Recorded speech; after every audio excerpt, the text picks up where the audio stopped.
So, how did you get interested in consciousness studies and the higher order theories specifically? Yeah, so it's kind of I didn't expect to end up in that area. I mean, I guess I never was always interested in consciousness, and when I took a philosophy of mind course, I happened to take it at a time when the Block and Flanagan and Guzeldor, if that's how you say his name, I apologize, I'm just saying it, but the consciousness philosophical debates, that big anthology that came out in 97 or 98. So I happened to take a class right when that book was being published, and the professor that taught the class used that book in the class. So um, that was my first real exposure to philosophy in the contemporary sense, because prior to that, my education had largely consisted of, the classical authors. And I thought of philosophy as kind of something like kind of like dinosaurs, something that used to be around and people did, and then like it's ancient history. It's not something people still do. I didn't realize that. And so it was that book. I guess it was 98 or something like that, 1998, where we were reading that book, and I was like, wait, these people are still alive. They're talking about like current things, and so I became aware that there was more than this historical discussion. And you know in my meetings with the philosophers in the other classes, consciousness hadn't really come up. Like, mind brain identity had come up, and personal identity had come up, and mental content, and these other things. But you don't really get a presentation of the hard problem of consciousness, something like that. You can recognize in at least Western authors in the history of philosophy. So that really drew me in, was finding out that this was something that was currently going on, and I realized that understanding the brain seemed really important to this project. And here was a group of people arguing about what the mind was, and no one in the room really knew anything about what the brain was doing. And that was kind of when I decided that I needed to go and take some classes in neuroscience as well. And that's what I started doing. I started taking the biology classes, and any class that I could that the professor would let me in, even though I was a philosophy major. I started taking all the bio and psychology classes that dealt with the brain, because I had this idea that if you want to talk about the mind, you should know something about the brain. I found out that's kind of a controversial idea, actually. And in the history of psychology and neuroscience, it hasn't always been very obvious to people doing it that was something that should be done. Anyway, so how did I get interested in consciousness specifically? I wasn't at first. I was interested in mind-brain identity, and that's really what the issue that I was really interested in, was the identity theory of the mind. And of course, consciousness is there because it's the identity between conscious aspects of the mind and the neural functioning or neural states. But it wasn't really the problem of consciousness that drew me in. It was trying to think about the metaphysics of the mind, generally speaking, and how something mental could be physical. And that was really the kind of question that sucked me in. And at that time, when I heard about the higher order theory of consciousness, I sort of thought it was obviously false. Like the first time I ever heard it, we read a paper by David Rosenthal, and I was just like, this can't be right. I'm thinking about that rock over there, and it doesn't do anything to the rock. And that's a kind of knee-jerk reaction that I found out a lot later is the wrong reaction. If the theory is wrong, it's wrong for other reasons, not for those kinds of reasons. But when I first encountered it, I was like, yeah, this doesn't, this version of the theory doesn't make sense. Even though I did recognize that the idea that consciousness as inner awareness had some intuitive pull. And that seemed to resonate with me. But I remember like back then just being very confused by representationalism and what the difference was between first order theories and higher order theories, and all of those kinds of ways of dividing the landscape only became clearer a lot later at that time when we read like a paper by Daniel Dennett. He's talking about quinine qualia. I just thought, this is the most bizarre thing I've ever heard of, like someone trying to say that there's no such thing as consciousness. It's only much later that you realize, oh, this is like, some theoretical construction of the thing that he's railing against or whatever. But at the time, I was just like, Descartes never even got that far. He never doubted I am conscious. So then it had taken this kind of doubt to what seemed to me like an impossibly radical conclusion. So what drew me in? So at the beginning, then it was more these metaphysical questions, and then I started taking classes with people that talk about higher theories, like David Rosenthal and Austin Clarke, and just realizing that there's a lot of interesting things to talk about there, and that there's a lot of ways to misunderstand the theory. So it was a theory that, as I learned about it, it started to make sense to me. Not in the sense that I could believe that it was true, but in the sense that I understood like the different parts of it and how you could like construct a theory like that in enough detail that you could empirically check to see maybe if it was on the right track. And that's what I wanted to do. I wanted to look at theories that made empirical predictions that maybe could be empirically tested or falsified. And in the course of doing that, it turns out there's a lot of complicated issues that arise. And I don't really think of myself as someone who is like a true believer of higher order theories. I just think that they deserve to be empirically tested in a way that is fair to them, because a lot of times they're misunderstood, it seems to me, because you can dismiss them with a one-liner, oh, there's no inner awareness required. I'm just aware of the world. So I do think that there's a lot of conceptual issues there that are worth working out, but I wouldn't say that the higher order theory is something that I like truly believe. It could be true, and if it were true, I'd be pleasantly surprised. I'd be like, wow, okay. I don't have a track history of like being right about these things, so it'd be a bit of a surprise to me. Of course, I mean, you don't have to commit yourself to something. You can just say that you're interested in it as a curiosity and you want to explore that further. Exactly. Well, some of these people out here are true believers, and they're like, how could anything else be correct? I don't classify myself in that category. I think it's an interesting idea that should be taken seriously, as seriously as these other candidates, like global workspace theory, attention-based theories, integrated information theory, some of the main kind of candidates that you hear in cognitive neuroscience. I think higher order theories should be recognized as in that group, as a serious contender for giving us at least a part of the empirical story about the nature of consciousness, or they're ready to be falsified empirically. Either one would be progress for the science of consciousness. Right. And the nice part is that it is in line with and working with and communicating with the relevant sciences. Yeah, exactly. I mean, there's never like an easy empirical refutation, even like classic examples like water is H2O. There was no canonical experiment that definitively proved that water is H2O.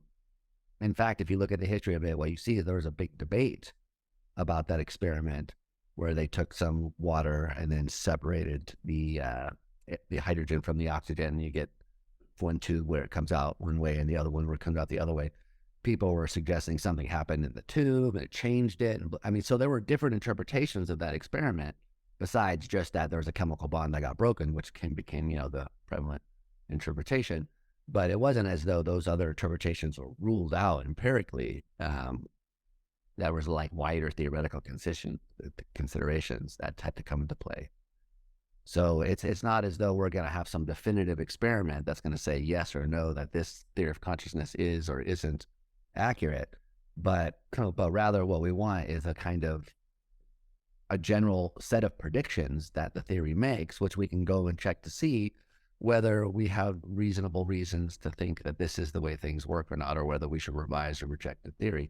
If someone really like digs their heels in, then they could always find some way to interpret the evidence or the data in a way consistent with some general outline from a theory. Like, for example, if you really think that higher order theories are wrong, then first order theories, by the way, as I use those terms, they just mean theories of consciousness which either require some kind of inner awareness in order to explain what it's like to be us, or which don't require a kind of inner awareness. So first order theories say, well, you don't need any inner awareness of your own mind in order to experience the world. You just need some state that puts you in touch with the world external to you, and then you got to spell out like what the state is like or something like that, how it actually works. Uh, but if someone's really committed to that view, then whatever the empirical evidence comes back, they can always find a way to say, oh, well, maybe there's some other way in which this first order representation's got to be implemented, or maybe this or that condition has to be met. So real diehard committed persons, and by which I mean someone who's already really deeply committed to a certain theoretical outlook, they can always find a way to accommodate that outlook.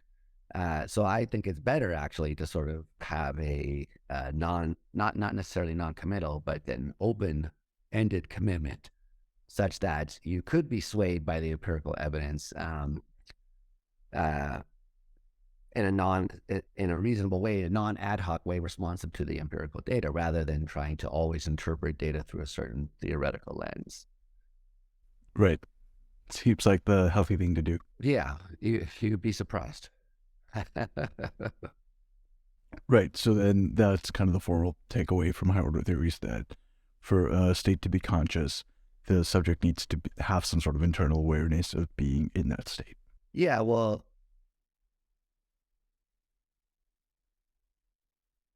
so it actually turns out that how you start things off is going to matter. Not everyone who thinks of themselves as a higher order theorist is going to agree with every given characterization. So the way I think of things, yes, a higher order theory is one where some kind of inner awareness is required. Yes, there might be people who would disagree with that characterization, though, because once you get into the details, like for example, some people might think, look, higher order theories are ones that say you could have unconscious mental states. And so these are ones which you're not aware of as being in any sense, maybe mental states which you have no awareness of. And then that's kind of required in order to be a higher order theory. It's not just that there's that whenever you're conscious, there's a state of inner awareness, but also that's kind of detachable in a sense from the state. And I think that second thing is an optional claim. It could be the case that every mental state is conscious in virtue of having some kind of inner awareness around, and there's no unconscious mental states. So I wouldn't want to define a higher order theory as one that's committed to the existence of unconscious mental states, although it's certainly compatible with that. But that's why I want to emphasize that it's the inner awareness which is doing something. And then the different kinds of higher order theories are going to be distinguished by the kind of inner awareness and what kind of relation, what they think awareness is. So if you think of awareness as a kind of perceptual relationship, then you have higher order perception theories that say that this higher awareness is sort of perception-like, and that what you're doing is sort of perceiving your own mental life. That's John Locke's famous phrase, consciousness is the perception of what passes in a person's own mind. So that's a way of thinking of that. And then you get Kant's talking about inner sense. You have the outer sense and you have the inner sense by which you are aware of your own mental functioning. So that's one way of thinking about that. I think that for a while that was less popular. It's becoming, some people are reviving that way of thinking, at least ways that are somewhat similar to that sort of view. On the other hand, you might think awareness involves a sort of cognitive state like thinking, that you can have states of awareness that make you aware of things which are thought-like. And so you might think of the inner awareness as a kind of cognitive representational thought-like state, less like a perception and more like, thinking Chicago is in America. So it's got intentional concepts. And then you have to tell a story about what concepts are and how they relate. So it can get quite complicated. But then on the other hand, you might say, look, it's a little bit, that's the wrong way to think about inner awareness. Inner awareness has got to be something more direct, more like acquaintance. So maybe inner awareness can't be these more familiar states like perception or cognitive states, ones that you could understand in a more straightforward cognitive science sort of way, perhaps they're like this more heavy duty notion of being acquainted with the thing. Um, so that when you have a conscious experience of red, it's like you being acquainted with the first order state. So then you have a bunch of different ways that you could go. But the key issue seems to be how you think about the nature of awareness, in particular, in this role that is playing in this theory. And there's lots of different ways you could think about it, and arguments amongst each person, each camp about, this is the better way to think about it, and so forth and so on. So it's not straightforward. There's no real like such thing as the higher order theory. There's kind of this general idea that inner awareness is going to play some role, and then you're off to the races about, okay, it's sort of the same about perception, right? We have this idea that perception is something that by which we're aware of the external world, and then there's a million theories of perception. So there's no like the theory of perception. There's this theory, that theory, perceptual content, or that even if there is perceptual content, it's just something that people debate. So I think it's somewhat similar in the case of the, and in fact, I think you get a lot of the same debates. I'm going way off on a tangent now, so stop me at any time here. But so in the philosophy of perception, you have a debate between so-called direct realists who think that our awareness is kind of a direct relation to some quality in the world, so that when I see a red apple, the redness is somehow a property of the apple, and my seeing it puts me in a direct awareness relation to the redness of the apple, which is out there on the apple. It's a property of the apple. So then on the other hand, you have representationalist views that say, no, you're not in some direct relation to the redness of the apple, but rather you're in a state that represents that there's a redness of the apple. And then you have debates about hallucinations and illusions and what's really going on and what the intentional content is and how you could be aware of that and what all that means. And in a way, you get a similar sort of debate in the higher order camp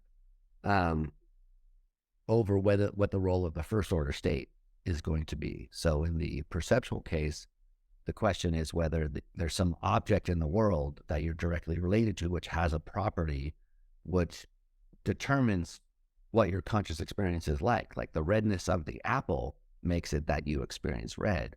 It's just that you're aware of the redness of the apple that makes it an experience of the red. So there's two parts of it, the red and then you doing it.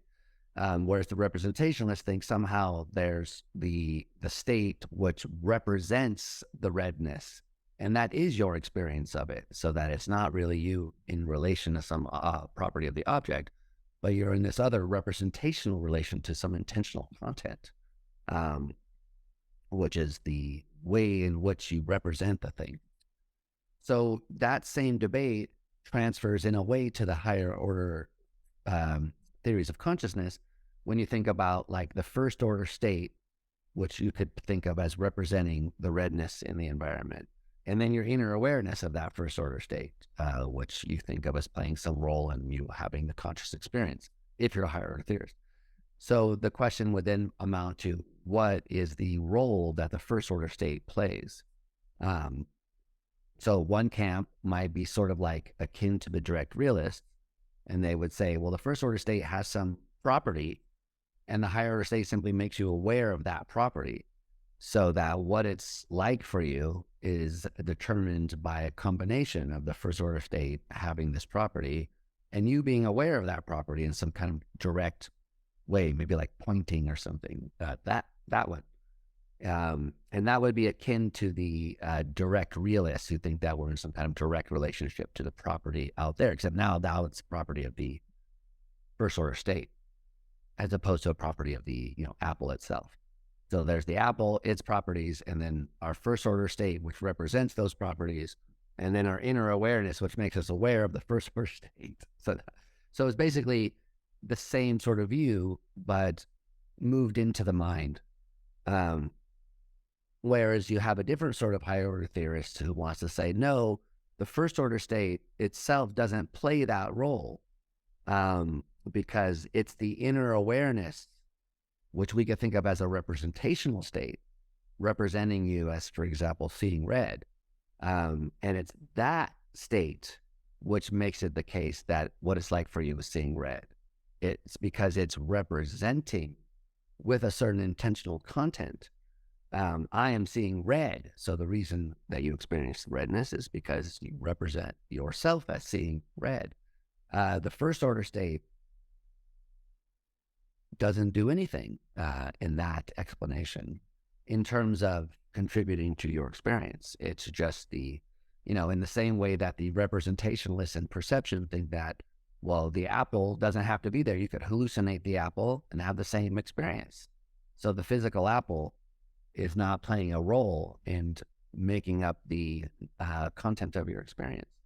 So too, this version of higher order theory says the same thing. The first order state doesn't play that role. It's the higher order state itself, which completely determines the nature of your experience. So the two different versions of higher order theory would sort of split over whether they think the way the mental functioning at the first order level, whether it plays any role in making it be a certain way for you from the inside.